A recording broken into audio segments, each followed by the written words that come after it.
Welcome back everyone, time to do another full comparison between the newly released Xbox Series X and somewhat of an older console that's, I think over 7 years old at this point, which is the Xbox One. Now, majority of you guys already know that if you had to choose between one of these, the Xbox Series X is the better console in every single way, but more than that, I want to actually see the differences that have actually happened within the last couple of years since, the Xbox Series X has just been released versus the Xbox One that's been out for a while, so it's very interesting to see these differences. Now, obviously, the Xbox Series X costs $499 to pick up brand new. Unfortunately, it's extremely hard to pick up in the brand new market, so once, somebody can get it for retail price, then that's great, but if you can't, these things are going for over $1,000 right now, but that can change very, very soon once Microsoft pushes out a lot more Xboxes, so that is an extremely important thing to keep in mind, whereas the Xbox One, you can literally just go on eBay right now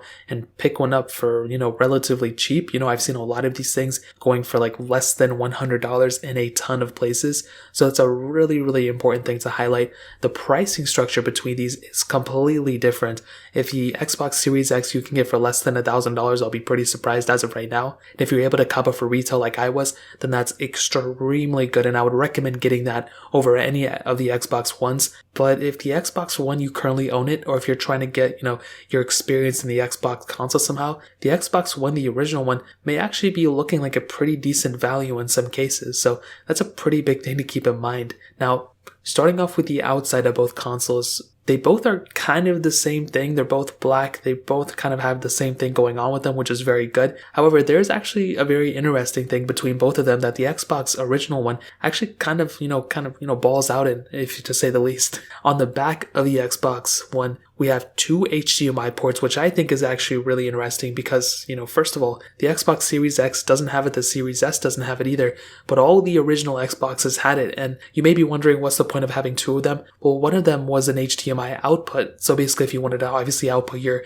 Xbox to your monitor or your TV, you had the capability of doing so, but the other one was an HDMI in, and what this means is basically for those of you who had another console you wanted to connect to your, TV, whether it was a Nintendo Switch or PS4, you could basically have your Xbox as a throughput for that specific console. So if you only had one HDMI port, you could still play two different consoles, which was really cool. Now, I don't know why they removed it. Maybe they found out a lot of people weren't using it or something, but that was still a really cool capability we had on the original Xbox One that we no longer have on the Series X, which does kind of suck, but I guess it's okay. You also have two USB ports.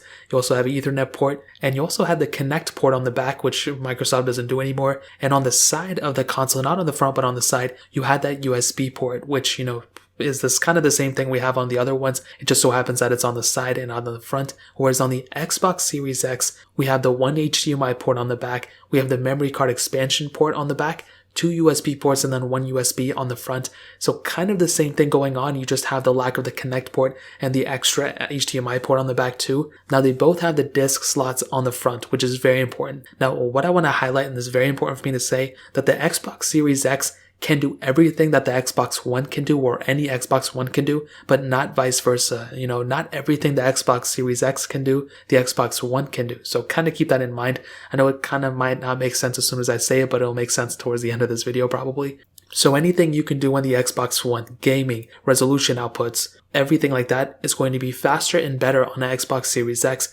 But the most important thing I think to keep in mind is that the future, looking into the future of both consoles, there's way more of a future of the Xbox Series X than on the Xbox One. There's going to be way more updates. There's going to be way more things that are going to be happening to the Xbox Series X than the Xbox One, because the Xbox One is kind of at its end of life. It's not going to be getting any crazy huge titles, and, everything that would have happened to the Xbox One has already happened. So that's kind of one thing to keep in mind with the Xbox One, even though when you look at the UI of the Xbox One and the UI of the Xbox Series X and you compare the gaming libraries and all that stuff, they're pretty similar as of this point. But that's mostly because the Xbox One has been out for 7 years, so there's going to be a bigger gaming library and all that stuff currently, but sooner than later, within the next year or two, game developers are going to start transitioning away from making Xbox One games, and once more and more people have their hands on the next generation of consoles, they're going to start only making games for those specific consoles. So it's a really big thing to keep in mind. Not a deal breaker or anything, but that's something to keep in mind for the future.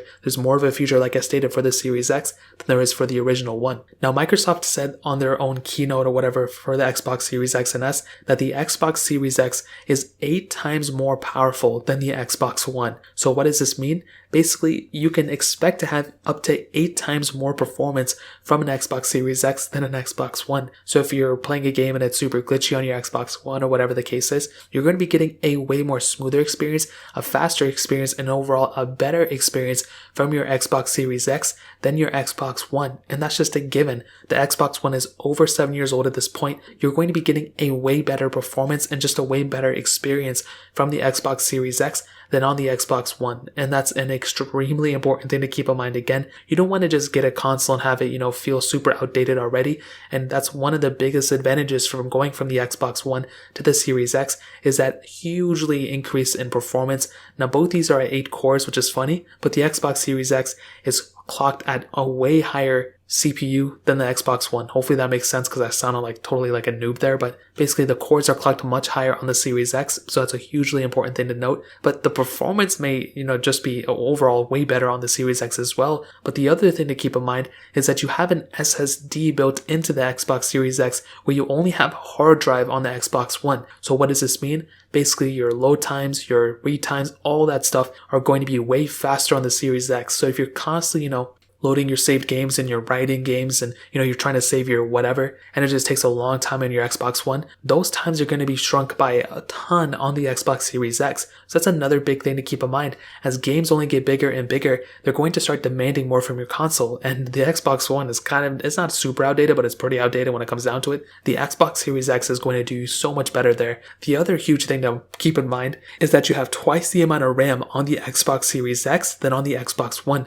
The one has 8 gigabytes of RAM. The Series X has 16 gigabytes of RAM, and that's an important thing to keep in mind. That is so much RAM on that console. That's more RAM than what you can do with, honestly. And if you're constantly keeping a lot of apps in the background and you're, going from one big game and you're trying to go back and go to your settings, stuff like that, there's less of a chance that those games and stuff will crash on you. And basically it's just more of a consistent gameplay, which is really huge. And if you're playing these hugely massive games, it's really important for you to actually go and have as much RAM as possible so no games and apps in the background will go ahead and crash. So that's another really, really big thing to keep in mind as well. And shifting away from just the overall performance of it, you're just getting way more features from the Series X, especially in terms of output. So when you look at the resolutions that you were able to output on the original Xbox One, I think you were able to do 4K from some games or whatever, but the Xbox Series X can do 4K at 60. You may also be able to do 120 frames in the future, and also you will have 8K capability in the future as well. And that is a crazy thing to keep in mind. When you get a console,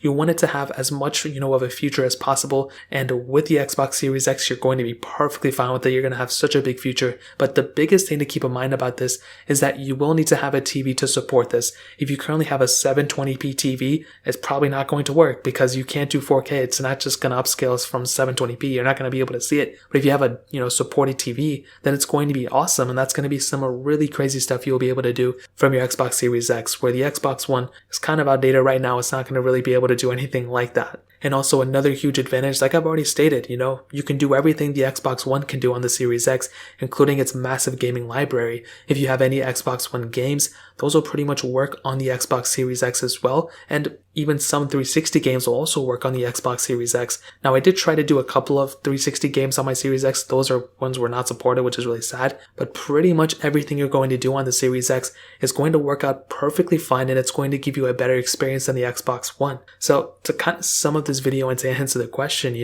should you pick up the Series X? Should you pick up the Series 101 or whatever? Well, what I can tell you is for sure, the Xbox Series X is a overall better console than the Xbox One.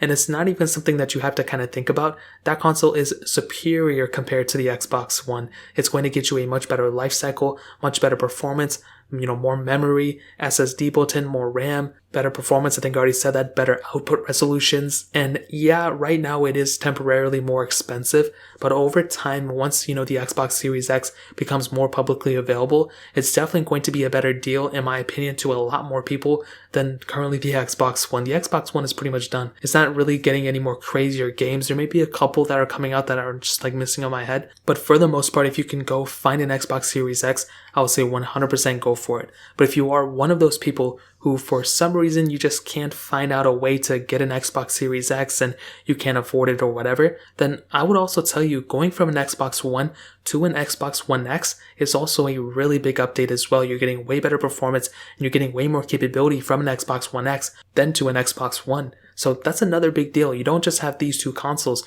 You can always pick up an Xbox One X if you really want to, and you can save a little bit more money if you go that route too. But that's also another really big thing to keep in mind. Obviously, my best thing to recommend to people is to get the Xbox Series X as soon as possible for as cheap as possible. But if that's not a possibility, then you can always go for the last generation of the newest one. So that would be the Xbox One X in this case, and that would also be a really good thing you can do. So that really pretty much covers it up. If you guys have any other questions or anything like that, let me know in the comment section below. Hit the like button, that would mean so much, but definitely hit that subscribe button.